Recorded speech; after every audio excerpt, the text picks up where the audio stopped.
नमो भगवते वासुदेवाय। ओम नमो भगवते वासुदेवाय। ओम नमो भगवते वासुदेवाय। ओम नमो भगवते वासुदेवाय। ओम नमो भगवते वासुदेवाय। ओम नमो भगवते वासुदेवाय। ओम श्री परमात्मने नमो नमः। ओम पतये नमः। ओम ह्रीं सरस्वत्यै नमो नमः। ओम बुं गुरुभ्यो नमो नमः।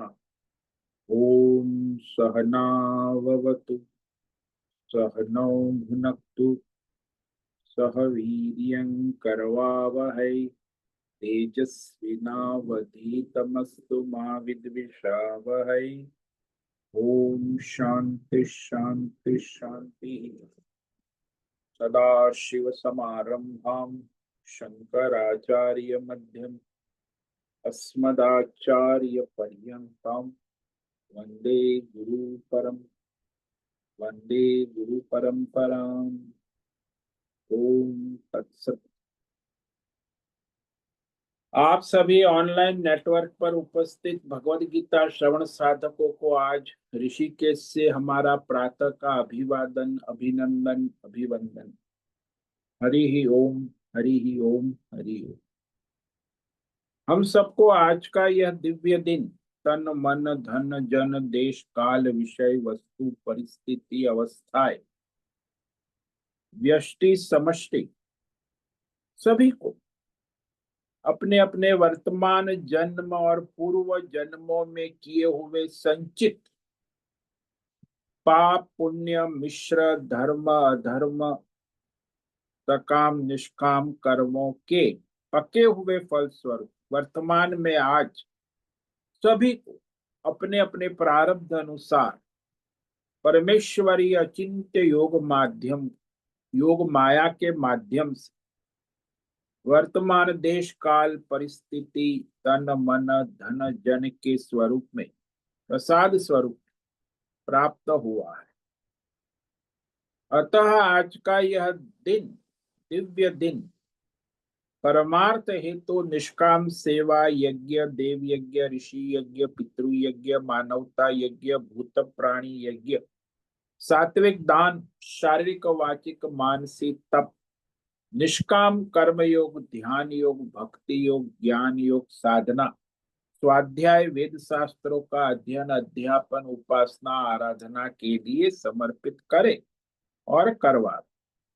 अत्यंत अत्यंत अत्यंत दुर्लभ मनुष्य जीवन की प्रत्येक क्षण को परमार्थ हेतु सार्थक करे और करवावे। आज विक्रम संवत 2082 भाद्रपद मास कृष्ण पक्ष की द्वितीया पितृ श्राद्ध तिथि है। ये सायं 6:25 तक। उसके बाद तृतीया तिथि लग जाती। आज है उत्तर भाद्रपद नक्षत्र। ये सायं 6:06 तक है। उसके बाद रेवती नक्षत्र लग जाता है। और आज मंगलवार है, मंगल देव की आराधना उपासना। और शरद ऋतु प्रारंभ हो चुकी है। यहाँ रात्रि का सुबह का 4 बजे का न्यूनतम तापमान 18 डिग्री रहा है और दिन का दोपहर का 2 बजे का अधिकतम तापमान 32 डिग्री रहा है। वायु की गति 5-10 किलोमीटर प्रति घंटा चल रही। ईस्वी सन 2025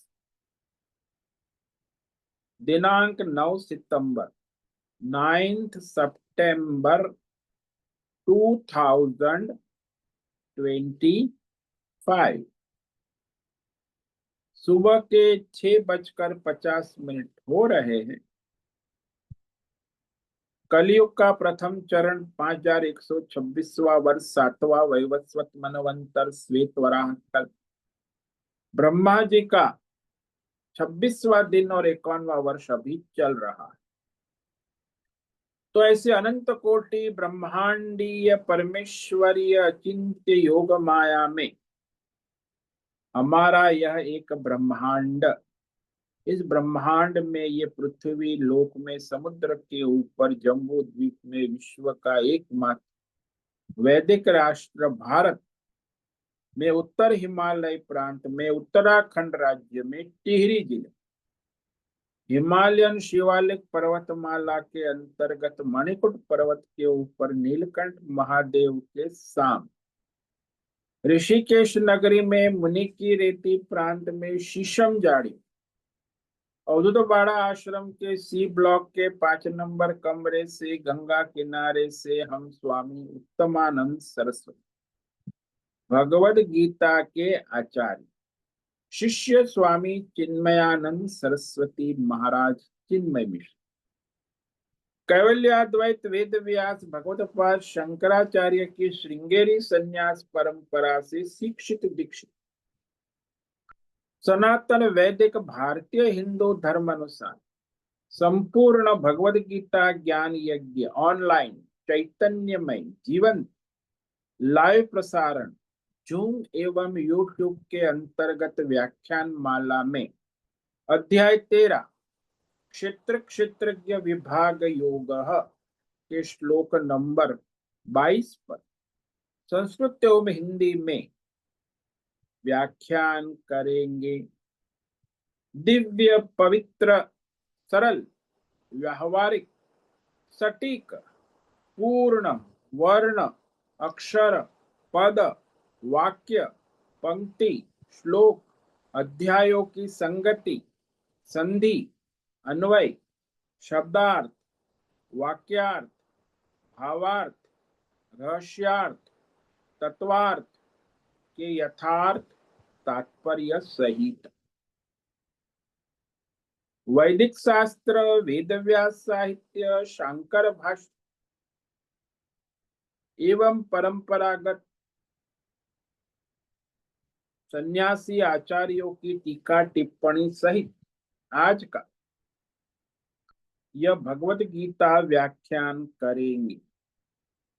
कृपया आप सभी श्रद्धा भक्ति ध्यान से परिपूर्ण होकर के यह दिव्य श्रवण साधना करें। इसमें से कुछ ग्रहण करें, कुछ धारण करें, कुछ अपने जीवन में चरितार्थ करें और उसमें निरंतरता लाए।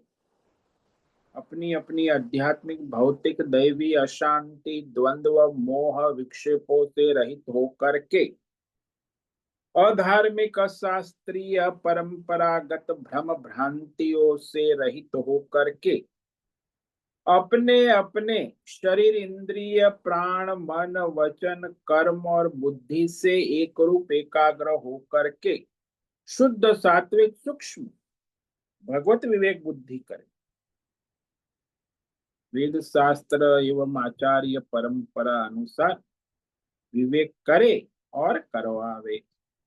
पुनः पुनः इस व्याख्यान का श्रवण करे, मनन करे, चिंतन करे, लेखन करे, चर्चा विचारणा करे, प्रचार प्रसार करे, लिंक भेजे, ग्रुप में शेयर, अपना और सबका परम कल्याण करे और करवावे। ओम तत्सत।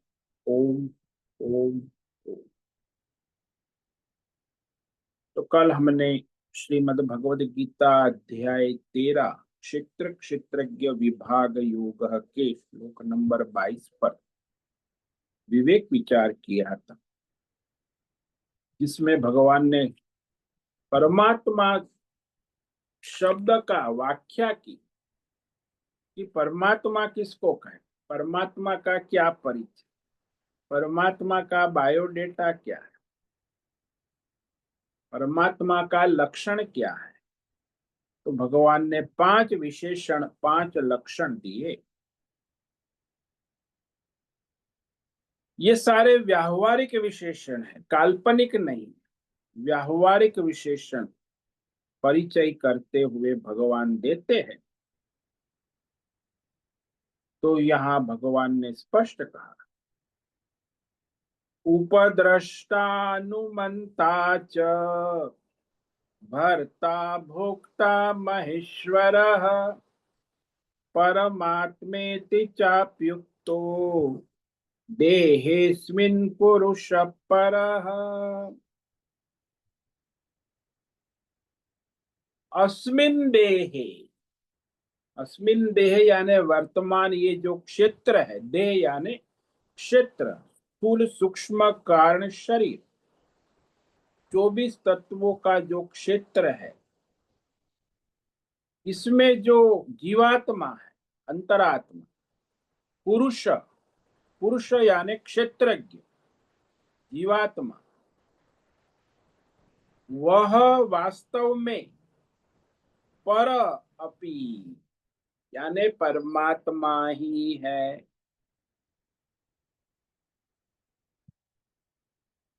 यानी एक क्षेत्र रूपी पंच महाभूतात्मक त्रिगुणी माया से असंग है सर्वत्र, लेकिन सबको प्रकाशित करता है। तो वो कैसे? तो कहा उपद्रष्टा, संपूर्ण क्षेत्र और संसार का साक्षी चैतन्य होने से उपद्रष्टा है।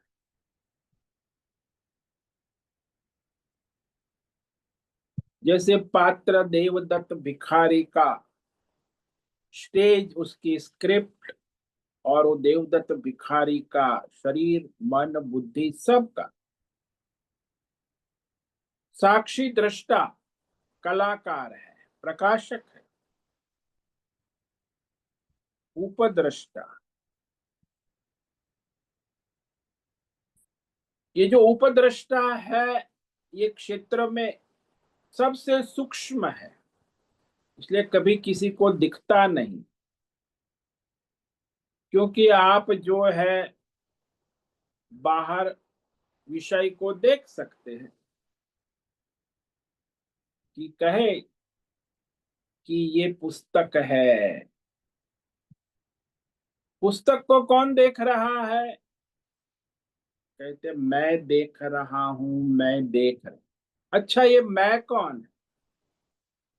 इस पर कभी विचार किया है? अरे मैं इस आंख से देख रही हूँ, आंख, मैं आंख हूं।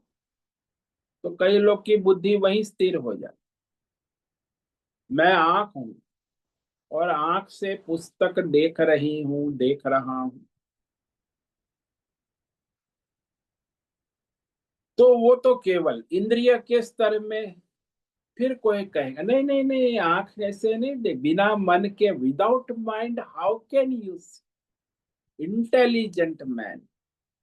हाँ, तो माइंड प्लस आइज, तो मन और आंख ये पुस्तक को देख रहा है। तो मैं कौन हूं? मैं ये मन और आंख हूं, बस। Intelligent man, scientific man. तो थोड़ा आगे चले, बुद्धिजीवी है, थोड़ा सूक्ष्म सत्संग के, अरे अरे अरे अरे, ये तो सारा अंतकरण है। अंतकरण के बिना आंख इंद्रिय पुस्तक को नहीं दे सकती। अच्छा अच्छा अच्छा। तो अंतकरण में वो चित्त में संचित संस्कार है, और बुद्धि जो है निश्चय करके मन के द्वारा आंख से देखती है और कहती है कि मैं पुस्तक को देख रहा हूं, देख रही। ओ, तो सारा जो है ये सूक्ष्म शरीर से चल रहा। यदि अहंकार, मैं, मैं अहंकार इस पुस्तक को अपनी इंद्रिय मन बुद्धि के द्वारा देख रहा हूं। तो देवदत्त कहेगा मैं देख रहा हूं। बस। अरे ये मैं कौन है वास्तव में? तो मैं का तो वही समापन हो गया। संसार के सभी 99% देवदत्त का मैं यही अहंकार में समाप्त हो गए। अब वो अहंकार को कौन देखा? अहंकार को कौन देख रहा है? तब ये बात आती है कि अहंकार को देखने वाला जो मैं हूं वो उपद्रष्टा।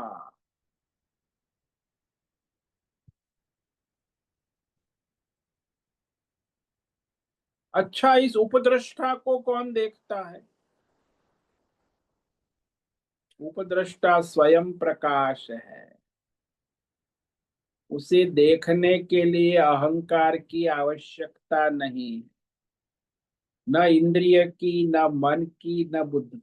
वो सबको देखता है, सबको प्रकाशित। पुस्तक को भी प्रकाशित करता है, इंद्रिय चक्षु को भी प्रकाशित करता है, मन को भी, बुद्धि को भी, चित्त को भी, अहंकार को भी। यानी संपूर्ण स्थूल सूक्ष्म शरीर को प्रकाशित करता है और उसे अपने विषय व्यापारों में लगाता है।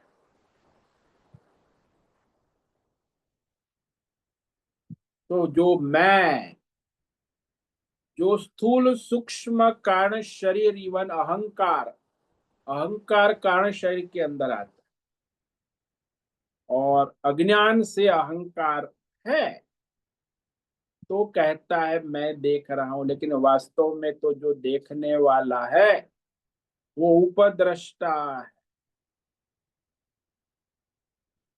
इसलिए साक्षी चैतन्य होने से उपद्रष्टा सबका साक्षी है। ऐसा नहीं है कि केवल अहंकार का साक्षी। पुस्तक का भी साक्षी चैतन्य दृष्टा है, आंख का भी चैतन्य दृष्टा है, मन बुद्धि चित्त अहंकार सबका, स्थूल सूक्ष्म का, यहां तक कि अज्ञान का भी। तो अज्ञान को भी वो प्रकाशित करता है, अहंकार को। इसीलिए उसे उपद्रष्टा, यानी वो कलाकार उपद्रष्टा है। जो देवदत्त भिखारी के स्थूल शरीर, सूक्ष्म शरीर, कारण शरीर, अहंकार और उसके संसार स्टेज पर उसकी स्क्रिप्ट सबको प्रकाशित करने वाला कलाकार है। तो कलाकार जो है स्टेज पर उपद्रष्टा है और ये देवदत्त भिखारी जीवात्मा है। और स्टेज है, स्क्रिप्ट है, वो संसार है। किसका? देवदत्त का संसार। भीख मांग रहा है, दुखी दुखी हो रहा है। तो संसार को भी कलाकार प्रकाशित करता है। इसीलिए उपद्रष्टा, यानी स्टेज को प्रकाशित करने वाला और देवदत्त भिखारी के पात्र को प्रकाशित करने वाला वो सुपरस्टार कलाकार ही है।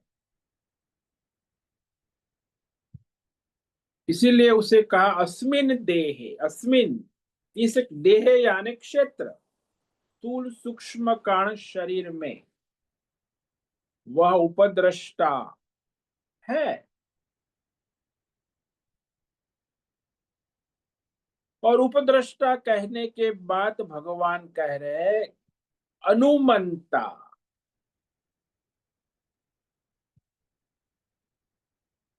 उपद्रष्टा परमात्मा ही है, प्रत्येक आत्मा रूप में क्षेत्रज्ञ साक्षी चैतन्य। जो क्षेत्रज्ञ उपाधि रहित है वो परमात्मा, उपाधि वाला क्षेत्रज्ञ वो जीवात्मा है। बस इतना फर्क है। ये जो स्थूल सूक्ष्म कारण शरीर की उपाधि से रहित जो क्षेत्रज्ञ है वो परमात्मा, और स्थूल सूक्ष्म कारण शरीर में आसक्त है, संग करके उपाधि में लगा हुआ है अज्ञान से, वो क्षेत्रज्ञ जीवात्मा है। तो जीवात्मा अज्ञानी है और परमात्मा सर्वज्ञ है। तो जीवात्मा उपद्रष्टा नहीं है, परमात्मा इस जीवात्मा का भी उपद्रष्टा है, जो अज्ञानी बनकर अपने क्षेत्र को अपना मानता है। इसीलिए व्यष्टि समष्टि संसार को वर्तमान में जो प्रकाशित करने वाला है वही उपद्रष्टा है, उपस्थित है वर्तमान, और उपस्थित रहकर क्या करता है? तो भगवान ने कहा अनुमंता, अनुमति देने वाला है, अनुमोदन करने वाला है, उचित सलाह देने वाला है, यथार्थ सम्मति देने वाला, अनुमंता कहते हैं। अर्थात वर्तमान में भीतर बाहर क्षेत्र और संसार में जो कुछ भी हो रहा है उस सभी व्यष्टि समष्टि देश काल विषय भौतिक सभी के भीतर बाहर जो पूर्ण रूप में संतुष्टि तृप्ति का अनुभव कर रहा है, पूर्ण तुष्टि संतुष्टि क्या है? जब आप कहते सब ठीक है, ये सब ठीक है ना, ये कौन कह रहा है? सब ठीक है, ऐसी संपूर्ण संतुष्टि तृप्ति परितोष परिसंतोष का अनुभव कर रहा है और कहता है कैसे है आप? सब ठीक है महाराज, आपका आशीर्वाद है, सब ठीक है। तो ऐसा वह पूर्ण संतोष करता है, जानता है, समझता है। वो पूर्ण संतोष कौन करता है? जो अनुमंता,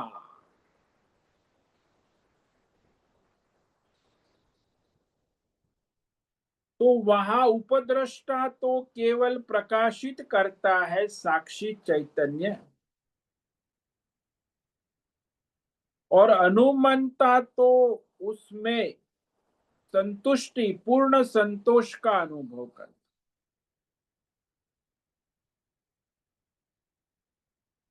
कि सब ठीक है महाराज, आपकी कृपा से सब ठीक। हम पूछते हैं ना, अरे माता जी कैसी है, घर परिवार बच्चे? तो कहती है, कल ही कहा है, महाराज आपके आशीर्वाद से सब ठीक है, घर परिवार पति बच्चे, मतलब पूर्ण संतुष्ट। अभी वर्तमान में है, आगे क्या होगा भगवान जाने, लेकिन वर्तमान में सब ठीक है। अनुमंता को उसके अंदर जो वर्तमान देश काल परिस्थिति व्यष्टि समष्टि में पूर्ण संतोष परितुष्टि परितोष का जो वर्तमान में अनुभव हो रहा है, वही परमात्मा है।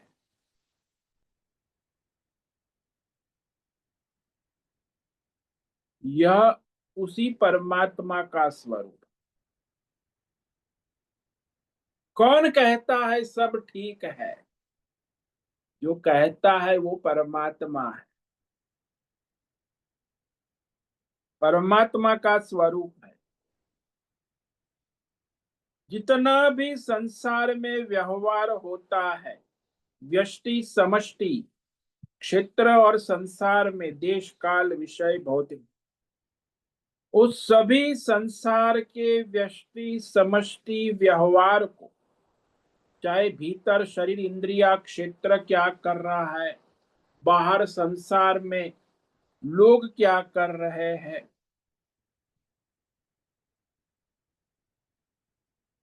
उसमें ये अनुमंता प्रवृत्त तो नहीं होता है, उसमें वह अपने को करने वाला तो नहीं जानता, पर उस सब व्यष्टि समष्टि व्यवहार के अनुकूल रहता है। ये सब ठीक है, भीतर बाहर व्यष्टि समष्टि जीव और जगत सबके व्यवहार के अनुकूल रहता है, अनुमोदन करता है कि सब ठीक है, सब ठीक चल रहा है, यानी यथार्थ सम्मति देने वाला है, अनुमोदन करता है कि सब ठीक है।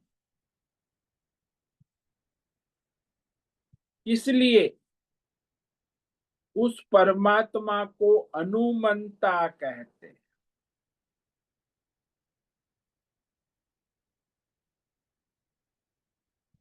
यानी ये व्यष्टि समष्टि सारा का सारा जीवात्मा और जगत उसका जो भी है आसपास देश काल विषय,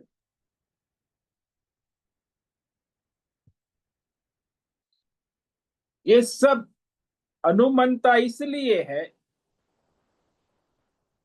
कि जो उसकी ये 10 इंद्रिया मन आदि क्षेत्र और संसार है, उस प्रवृत्ति है, व्यापार है, व्यवहार हो रहे हैं,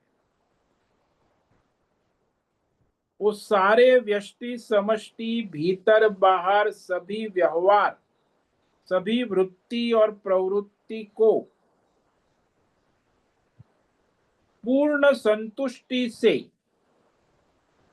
चैतन्य स्वरूप होकर जानता है। मैं जानता हूं कि मेरे भीतर क्या हो रहा है, बाहर क्या हो, कौन जानता है? साक्षी चैतन्य सब जानता है, लेकिन शरीर और संसार देश विषय का निवारण नहीं करता।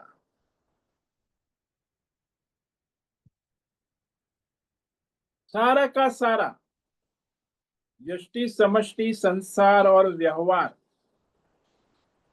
प्रकृति के अनुसार देश काल विषय के अपने आप हो रहा है, चल रहा है, उसे वो चला नहीं रहा, उनका प्रवर्तन नहीं करता है, लेकिन अनुमंता होने से वर्तमान देश काल विषय भौतिक अध्यात्म दैव व्यष्टि समष्टि त्रिगुणात्मक माया उसका व्यवहार व्यापार उसमें प्रवर्तन नहीं करता और निवर्तन भी नहीं करता है, साक्षी चैतन्य रहता है ना, इसीलिए उसको अनुमंता कहते हैं। ये अनुमंता भाव आप रोज बोलते हैं, कैसे है? सब ठीक है। तो वो पूछेगा आप कैसे हैं? सब ठीक है, परमात्मा की कृपा से सब ठीक है। अच्छा अच्छा, ये सब ठीक है, वही परमात्मा, वही अनुमंता है।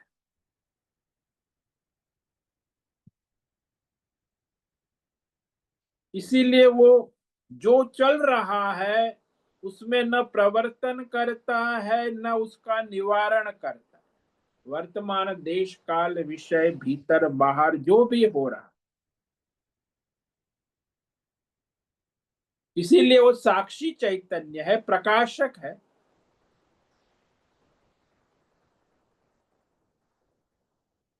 इसलिए भगवान ने उसको अनुमंता कहा, अनुमंता।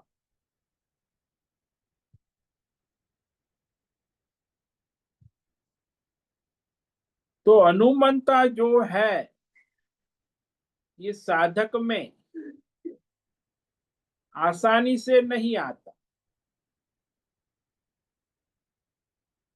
क्योंकि बहुत देर में आने वाली विशेषता है।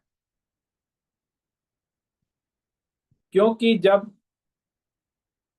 शरीर में समस्या होगी तो वो कहेगा महाराज कुछ ठीक नहीं है। क्या हो गया माता जी? अरे मेरे मुख के अंदर फोड़ा हो गया। ओहो, तो सब ठीक है कैसे कहेंगी माता जी? और क्या हो गया, डॉक्टर ने बायोप्सी किया? हाँ हाँ। बोले कैंसर हो गया, अब क्या होगा? अब वो नहीं कहेगी सब ठीक है। अरे रे, कैंसर हो गया, वो भी मुख में, वो थोड़ा दर्द देता है, हाँ। अब वो कहाँ कहेगा कि यह सब ठीक है?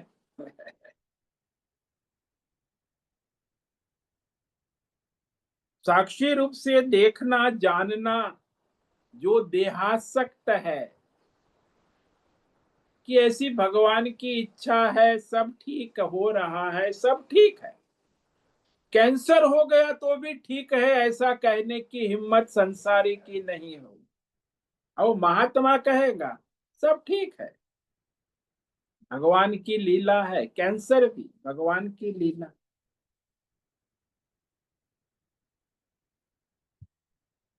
तो ऐसे मनुष्य जो है, ये सब ठीक है निरंतर नहीं बोल पाता है। जब प्रतिकूल हो तो बड़ा व्याकुल होके अपनी बात करता है।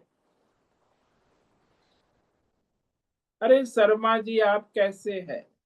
अरे महाराज कुछ मत कहो, ये कमर में इतना दर्द हो रहा है, इतना चलता हूं तो ज्यादा, और बैठता हूं तो भी दर्द, दर्द दर्द 24 घंटा 24/7। मैं ठीक नहीं हूं। अब वो परमात्मा को जानता नहीं है ना, जो साक्षी दृष्टा है, उसने अपने शरीर का तादात्म्य कर लिया है, तो कैसे कहेगा सब ठीक हो रहा है, सब ठीक है? अरे इसीलिए जो देहासक्त मनुष्य है, संसार में आसक्त मनुष्य, जब कोई प्रतिकूल परिस्थिति आती है तो सब ठीक है ऐसा नहीं बोल सकता। लेकिन जो अनुकूल परिस्थिति हो, चाहे कितनी भी प्रतिकूल परिस्थिति हो, सब ठीक है। जैसे हमारे एक महात्मा यहाँ नाव में बैठकर गंगा जी से उस पार जा रहे हैं। तो जैसे बरसात में पानी ज्यादा होता है तो नाव में समस्या आती है। तो नाव में छेद हो गया। अरे वो महात्मा जी जो है नाव में बैठे थे, छेद हो गया, पानी अंदर आ रहा है। वो बेचारा नाविक और यात्री सब पानी को बाहर निकालने के लिए अपना अपना साधन लगा रहे। महात्मा जी के पास कमंडलू था, और वो कमंडलू से पानी को नदी से नाव में डाल रहे थे। तो नाविक और दूसरे यात्री, अरे बाबा जी क्या पागल हो गए, पानी अंदर आ रहा है आप और पानी डाल रहे हो? बोले ऐसी प्रभु की मर्जी है, मैं तो प्रभु चाहे वो करता हूं, मैं मेरी मर्जी से कुछ नहीं। सबने कहा बाबा जी पागल हो गए, नाव में पानी डाल रहे हैं, वो लोग नाव से पानी निकाल रहे हैं, अब क्या कहे, बाबा जी ये पागल है, चलो कोई बात नहीं। थोड़ी देर सारी कोशिश की, नाविक ने कुछ अपना लकड़ा बकड़ा ठोक कर उसे कुछ पैक करके कपड़ा जमा कर उस छेद को बंद कर दिया यात्रियों के सहायता से। नाव का छेद बंद हो गया और सब लोग नाव में जो पानी है उसे बाहर निकाल रहे हैं। तो महात्मा जी ने भी वो नाव से पानी कमंडलू से बाहर निकालना शुरू कर दिया। अरे महात्मा जी आप पागल हो गए, पहले डालते थे अभी बाहर निकाल रहे हैं। तो नाविक और सारे जो यात्री थे कि बाबा पागल है। बोले परमात्मा की ऐसी मर्जी। तो मैं तो परमात्मा चाहे वैसे व्यवहार करता हूं, मैं अपनी मर्जी से कुछ नहीं करता। लेकिन सब लोगों ने, वो यात्री कोई समझे कि ये तो महात्मा है, लेकिन उसको पागल बना दिया। कहते बाबा लोग पागल होते हैं। नाविक ने कहा, सभी यात्रियों ने भी कहा, चलो पागल से क्या बहस करना, वो बहस क्या करे। अरे प्रभु की इच्छा, वो तो समझ में उसे नहीं आए कि जब नाव में छेद पड़ गया तो प्रभु की इच्छा थी, उसके अनुकूल मैं व्यवहार करता हूँ। जब नाव का छेद बंद हो गया, वो भी प्रभु की इच्छा थी, इसलिए नाव से पानी मैं बाहर निकाल रहा। जैसी प्रभु की इच्छा, प्रारब्ध, तो वो कहे मेरा प्रारब्ध जैसा उसके अनुकूल मैं रहता, प्रारब्ध के विपरीत नहीं जाता। तो इसी को कहते हैं अनुमंता। अब मनुष्य का प्रारब्ध है, ईश्वर के अधीन है, लेकिन वो अपने प्रारब्ध का स्वीकार भी नहीं करता। अहंकार, अज्ञान, कामना से लेकर राग द्वेष से लेकर प्रारब्ध को तो समझता ही नहीं, और फिर व्यवहार करके परेशान हो जाता है। तो अनुकूल परिस्थिति में तो संसारी लोग बोलते हैं सब ठीक है महाराज, लेकिन प्रतिकूल परिस्थिति में जब ठीक है बोलने वाला महात्मा हो, तो जानता है कि परमात्मा है, अनुमंता। ऐसा क्यों हुआ? क्योंकि उसे पता है कि ये शरीर और संसार के सारे व्यवहार व्यापार स्वप्नवत मिथ्या है, असत। शरीर और संसार, जीवात्मा और उसका संसार स्वप्नवत मिथ्या असत है, ऐसी उसकी बुद्धि दृढ़ हो गई। इसीलिए उसे किसी व्यवहार का कोई प्रयोजन ही नहीं रहे, चाहे अनुकूलता हो स्वप्ने में, चाहे प्रतिकूलता हो, आखिर तो वो स्वप्न ही है ना, असत है, मिथ्या।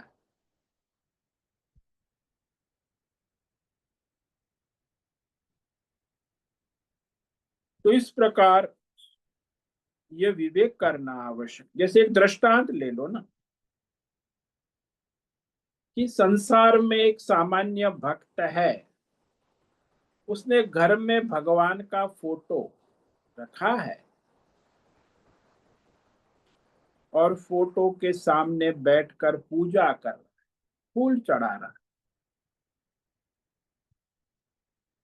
अब फोटो तो कागज का है, फ्रेम है, सब कागज है, वहां भगवान तो है नहीं, लेकिन उसको फोटो में भगवत बुद्धि है, भक्त है, भगवान की फोटो देख रहा है। और उसने फूल चढ़ाया, उसमें से चींटी निकल गई और चींटी जो है फोटो पर चल रही है। चींटी जब फोटो पर चल रही है तो उसे तुरंत फोटो से हटा देती है कि भगवान पर चींटी चढ़ गई। परंतु जब पता लग जाता है कि ये तो फोटो है, भगवान तो है नहीं, केवल चित्र है, फोटो है।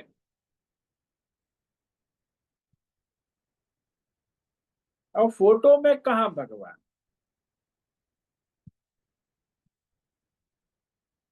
तो वह फोटो के अंदर भगवत तत्व का आरोप किया ना, उस अध्यारोप किया कि ये फोटो भगवान का स्वरूप है।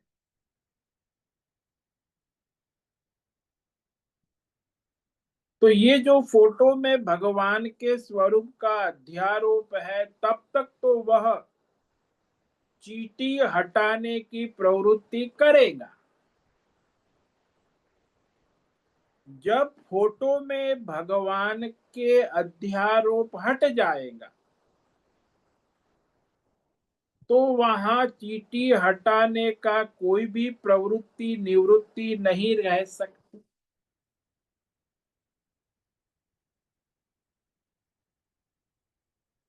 तो अध्यारोप के कारण वो प्रवृत्ति निवृत्ति होती, चींटी को हटाने। वैसे ही जितना भी हमारा शरीर है, संसार है, 24 तत्वों का क्षेत्र है और 33 तत्वों का संसार है, पंच महाभूतात्मक। जब आपको पता चल जाए कि ये शरीर और ये संसार मायामय पंच महाभूतात्मक असत मिथ्या है, तो शरीर और संसार के मिथ्यात्व का यदि दृढ़ बोध हो जाता है, तो फिर ये मनुष्य जो है अनुमंता, संतुष्टि, संपूर्ण संतोष और संपूर्ण तृप्ति में स्थित हो जाता है।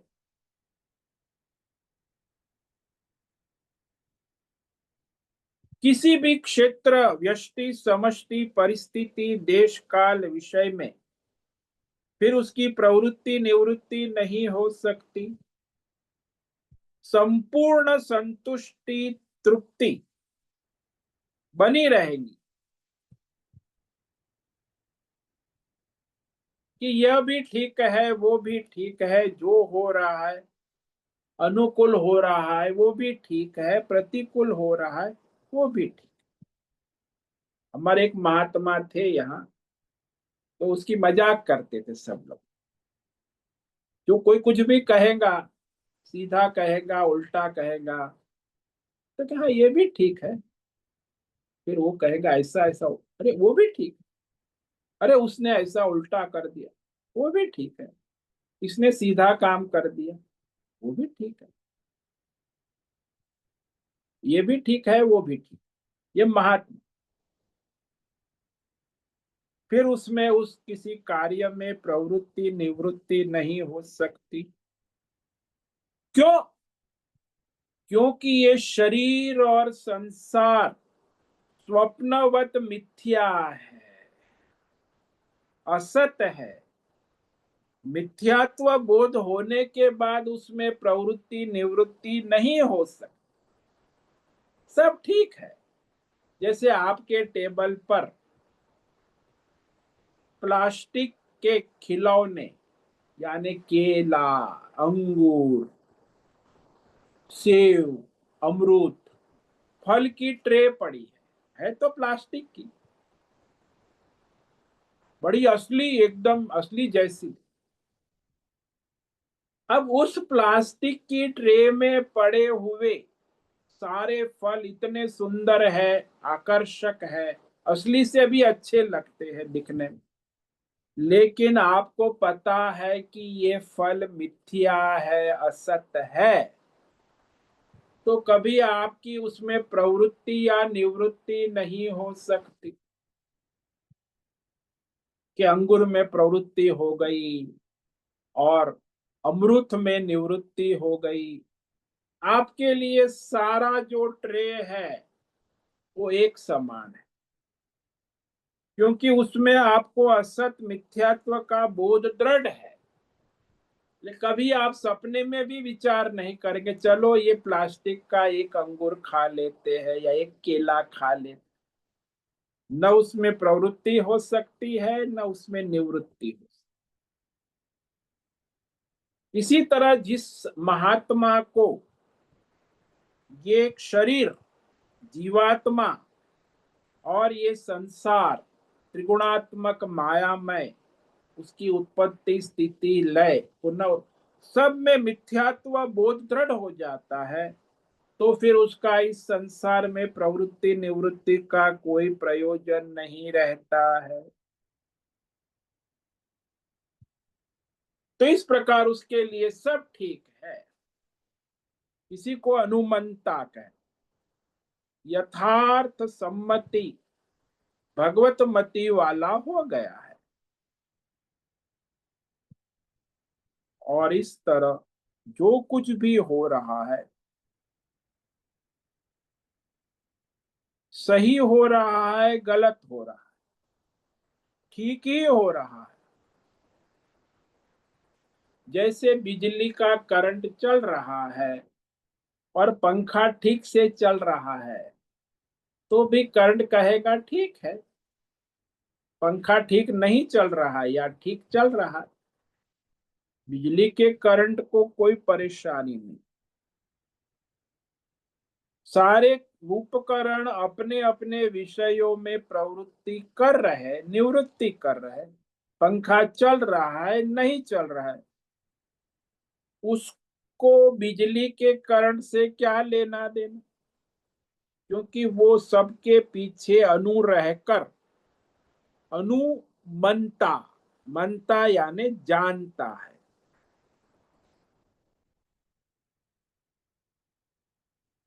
क्षेत्रज्ञ जीव और जगत दोनों को जानता है।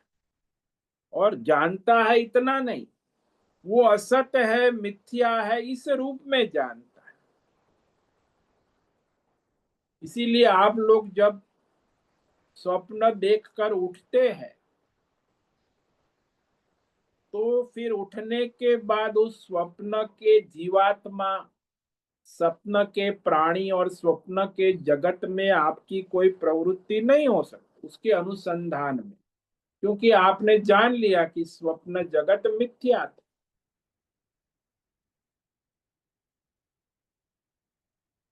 तो इस तरह स्वप्न है सब ठीक है, स्वप्न में जगने के बाद सब ठीक है, चाहे सही हो चाहे गलत हो। स्वप्न के विषयों में जगने के बाद प्रवृत्ति निवृत्ति नहीं हो सकती। ऐसे ही जो परमात्मा का स्वरूप है वह अनुमंता है। इस प्रकार आज हमने जो है परमात्मा का एक विशेषण, व्यावहारिक विशेषण अनुमंता पर विवेक विचार किया। कल हम भर्ता भोक्ता आदि जो विशेषण है उस पर विवेक विचार करेंगे। तो ये जो श्लोक है बड़ा अद्भुत है। परमात्मा का परिचय भगवान डायरेक्ट, साक्षात परिचय, जैसे सामने सामने व्यावहारिक परिचय दे रहे हैं। 5 विशेषण है। भगवान कहते हैं उपद्रष्टानुमंता च भर्ता भोक्ता महेश्वरः परमात्मेति चाप्युक्तो देहेस्मिन् पुरुष परः। अस्मिन देहे मतलब इस शरीर में, क्षेत्र में और संसार में, दोनों ले लेना। देह का मतलब शरीर और संसार आपका जो है स्थूल सूक्ष्म सब, उसमें जो अंतर्यामी जीवात्मा है पुरुष क्षेत्रज्ञ, वह वास्तव में परमात्मा का ही स्वरूप है। अस्मिन देहे पुरुष पर अपि, परमात्मा ही है। वो कैसे? केवल ऐसे क्योंकि वो उपद्रष्टा है, साक्षी चैतन्य है। और अनुमंता भी, सब ठीक है। यथार्थ सम्मति देने वाला, अनुमोदन करने वाला, व्यष्टि समष्टि, धर्म अधर्म, पाप पुण्य सब, और भरता है सारे व्यष्टि समष्टि क्षेत्र और संसार को धारण पोषण करने वाला, भोगता है सारी सृष्टि का, भोगता है जीव रूप से, जीवात्मा रूप से, और महेश्वर सारी व्यष्टि समष्टि क्षेत्र और संसार का वह शासक है, मालिक है, महेश्वर। इस प्रकार वह परमात्मा है, ऐसा वेद शास्त्र और आचार्य परंपरा से कहा जाता है। परमात्मा इति उक्त, परमात्मा है ऐसा कहा जाता। ओम नमो नारायणाय, ओम नमो नारायणाय, ओम नमो नारायणाय, ओम नमो नारायणाय, ओम नमो नारायणाय। कायेन वाचा मनसेन्द्रियैर्वा बुद्ध्यात्मना वा प्रकृते स्वभावः करोमि यद्यत् सकलं परस्मै नारायणायेति समर्पयामि। ओम सर्वे भवन्तु सुखिनः, सर्वे सन्तु निरामयाः, सर्वे भद्राणि पश्यन्तु, मा कश्चित् दुःखमाप्नुयात्। अस्तु मा सद्गमय, तमसो मा ज्योतिर्गमय, मृत्योर्मा मृतंगमय। ओम पूर्णमद पूर्णमिदं पूर्णात् पूर्णमुदच्यते, पूर्णस्य पूर्णमादाय पूर्णमेवावशिष्यते। ओम शांति शांति शांति। शंकरं शंकराचार्यं केशवं बादरायणं सूत्र भाष्य कृतौ वंदे भगवन्तौ पुनः पुनः। ईश्वरो गुरुरात्मेति मूर्ति भेद विभागिने, व्योमवद्व्याप्त देहाय दक्षिणामूर्तये नमो नमः। ओम गुं गुरुभ्यो नमो नमः। ओम तत्सत् ब्रह्मार्पणमस्तु। ओम ओम ओम।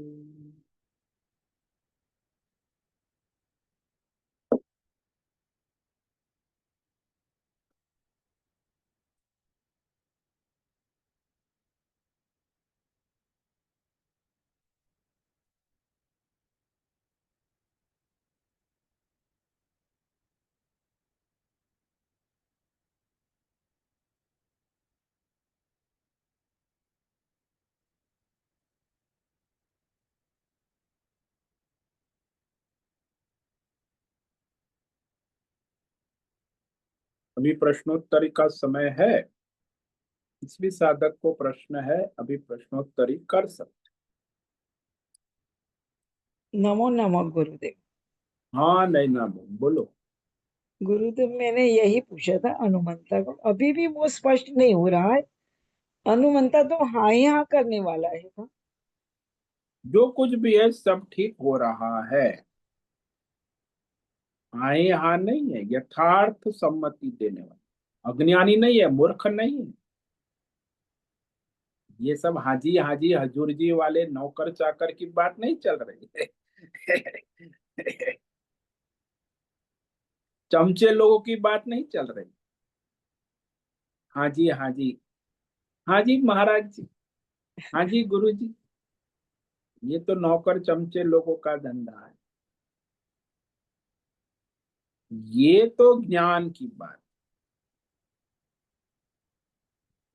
कि जो सदा सर्वदा सर्वत्र परमात्मा का दर्शन करता है हम्म। और जानता है कि परमात्मा की सत्ता से सब कुछ हो रहा है, इसीलिए वो परमात्मा के द्वारा जो हो रहा है प्रारब्ध के अनुसार हम्म। उसका अनुमोदन करता है। उसमें अपने राग द्वेष काम क्रोध लोभ मोह अहंकार को नहीं लाता है। अच्छा, स्वीकार करता है। ईश्वर के सारी सत्ता को सृष्टि को व्यष्टि समष्टि को उसका अपना प्रारब्ध है उसको, और संसार में जो हो रहा है सब में ईश्वर की सत्ता का पूर्ण स्वीकार कर। उसके लिए कोई विवरण नहीं करता, चर्चा नहीं करता। नहीं नहीं नहीं, जो हाँ, ईश्वर है ईश्वर। उसकी सत्ता में सारा मेरा भीतर बाहर का सारा और मेरे जीवन में जो हो रहा है चल रहा है वो ईश्वर के सत्ता से उसके अनुग्रह से हो रहा है। तो उसको वो सम्मति देता है ईश्वर को, परमेश्वर को अनुमंता। कोई जीवात्मा को सम्मति नहीं देता कि पति ने ये कर दिया, पति ने, पत्नी ब्यूटी पार्लर जा रही है, पति कहता है अरे तू बहुत खर्चा करती है, इस बार मैं 1,000 रुपया देता हूँ, अब मेरे पास 5,000 नहीं है। तो कहीं कैसा होगा ब्यूटी पार्लर, आपको खूबसूरत पत्नी भी चाहिए। तो कहते मैं नहीं दे सकता 5,000। तो वहां तो अनुमति पनुमति चलती रहेगी पति पत्नी जीव में जगत में। यहाँ तो बात जो है वो सर्वत्र भगवत दर्शन हो रहा है, भगवान की सत्ता का अनुभव हो रहा है। यानी अपने प्रारब्ध का 100% स्वीकार, और प्रारब्ध के अनुसार हमारे आसपास जो संसार में जो हो रहा है उसमें भी ईश्वर की सत्ता की सम्मति कि भगवान की सत्ता में हो रहा है। तो उस भगवान को यथार्थ सम्मति देने वाला होने से वो क्षेत्रज्ञ अनुमंता हो जाता।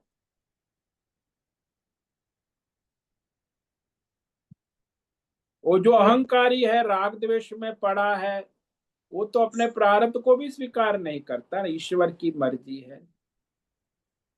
वो तो राग द्वेष अहंकार से उठा पटक करते रहेगा, परेशान, लेकिन करेगा नहीं ईश्वर की सत्ता का क्योंकि अहंकारी है। इसलिए कहेगा ये ठीक नहीं हो रहा। हाँ, जब वो अनुकूल होगा तो कहेगा ठीक है सब ठीक है महाराज, लेकिन कुछ प्रतिकूल, अरे महाराज मुख में फोड़ा हो गया, कैंसर हो गया, अब क्या हो, तो भी ठीक है ऐसा वो स्वीकार नहीं करेगा। सही, अभी सब थोड़ा समझ में आया। हाँ, नेगेटिव है तो भी पॉजिटिव सोचना है। पॉजिटिव भी नहीं सोचना है, भगवत इच्छा भगवान का अनुग्रह भगवान की सत्ता में हो रहा, आपके कर्मों के अनुसार हो रहा, आपके संचित कर्म है। कैंसर भगवान ने दिया आपको, अरे आपका कैंसर आपके संचित कर्मों का फल है और वो ईश्वर की सत्ता में है, आपके कर्मों का हिसाब ले रहा है। तो ये ठीक नहीं, ये भी ठीक है क्योंकि ईश्वर मेरे कर्मों का हिसाब ले रहा है। प्रतिकूल परिस्थिति में भी शांत रह के प्रभु की स्वीकार करना है। हाँ, ईश्वर की सत्ता में हो रहा है। बहुत कठिन है वैसे। वही तो मैं कह रहा हूँ ना, इसलिए तो मैंने कहा ये संसारियों के लिए अनुमंता बड़ा कठिन है, आसान नहीं है सुनना समझना। हम्म, अनुकूल है तो कहेंगे भगवान की कृपा है सब ठीक है, प्रतिकूल है तुरंत रिएक्शन करेगा, अरे भगवान का प्रकोप हो गया। वो प्रकोप कहेगा, अरे वो भाई प्रतिकूल में भी भगवान की कृपा क्यों नहीं कहता, अनुकूल में कहता है प्रतिकूल में नहीं कहेगा। तो ये इसीलिए ये जो अनुमंता है सब ठीक है, ये सब बोलने कहने की बातें, वास्तविक में सब ठीक है। मतलब ये सारे संसार में आपके भीतर बाहर प्रतिक्षण जो हो रहा है वो ईश्वर की सत्ता से हो रहा है और ईश्वर ही उसे चला रहा है, इसीलिए वो सब ठीक है।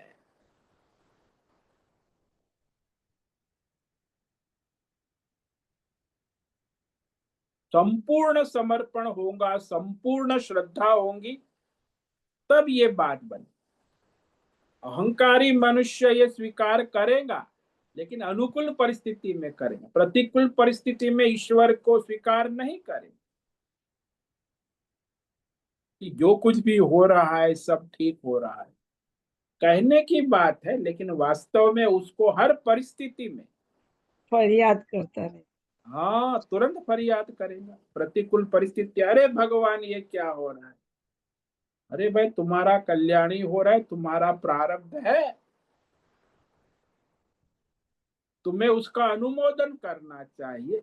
इसका मतलब ये नहीं कि आपको प्रतिकूल परिस्थिति आ गई है, भगवान जो चाहते हैं वो प्रारब्ध के अनुसार उसमें अपना स्वधर्म करना है, यही कहने।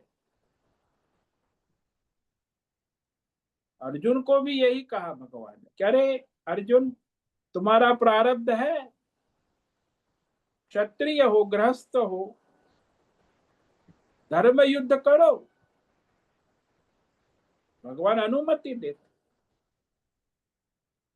फल की इच्छा छोड़ो, कितनी बार कहा, निष्काम कर्म योग करो। तो यहाँ तो ये भी स्पष्ट होता है कि स्वीकार करके आप लड़ते ही रहो, अपनी परिस्थिति हो तो भी उसका स्वीकार करके आगे बढ़ते रहो। हाँ, तो ईश्वर के लिए करते ईश्वर रहो के ना, लिए। अपने राग द्वेष और अहंकार से ना करो, नहीं तो हाँ। फिर पाप पुण्य कर्म बंधन लगेगा।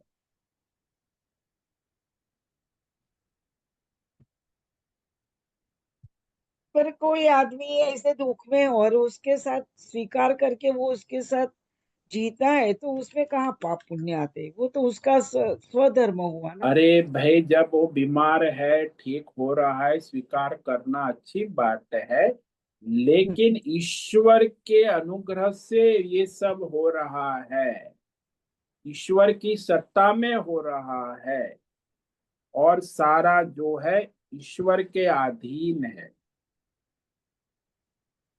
इसलिए जो कुछ भी हो रहा है ईश्वर की सत्ता में हो, नहीं कि आपके अहंकार की सत्ता में। ये पक्का निर्णय होना चाहिए, तब वो अनुमंता होता है।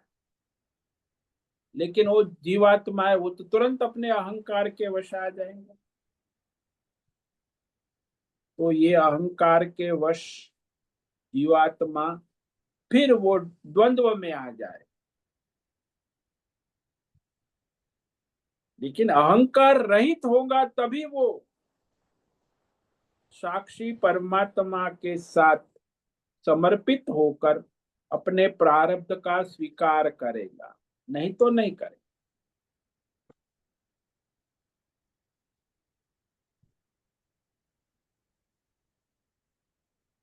धन्यवाद गुरुदेव।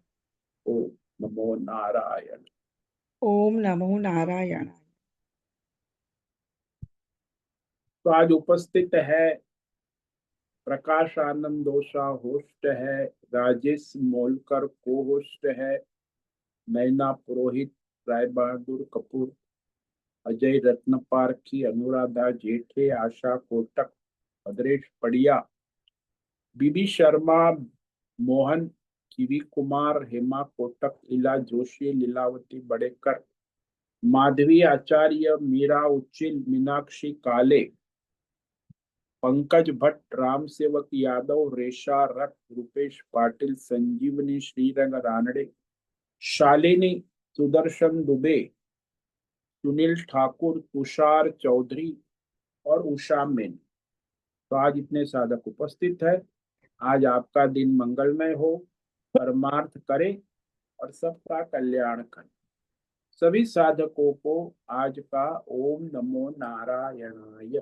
ओम ओम नमो नमो नमो नारायणाय स्वामी जी। नारायणाय स्वामी जी, नारायण सभी बहुत अच्छी साधकों तरह को से ओम समझाया नमो था। नारायणाय। नारायण। ओम नमो नारायण स्वामी जी। ओम नमो नारायण स्वामी ओम जी। नमो नारायणाय। भैया ओम नमो नारायण स्वामी जी। नारायण ओम नमो नारायण स्वामी जी। नारायण ओम नमो नारायण। नारायण ओम नमो नारायणाय। नारायण ओम नमो नारायण स्वामी जी। नारायणाय। बहुत से निवेदन है, आज का सत्संग पूर्ण करें। ओम नमो नारायणाय। आज का दिव्य सत्संग हम यही पूर्ण करते हैं। सभी साधकों को ओम नमो नारायणाय। सभी साधकों को ओम नमो नारायण। अभी साधक को ओम नमो नारायणाय।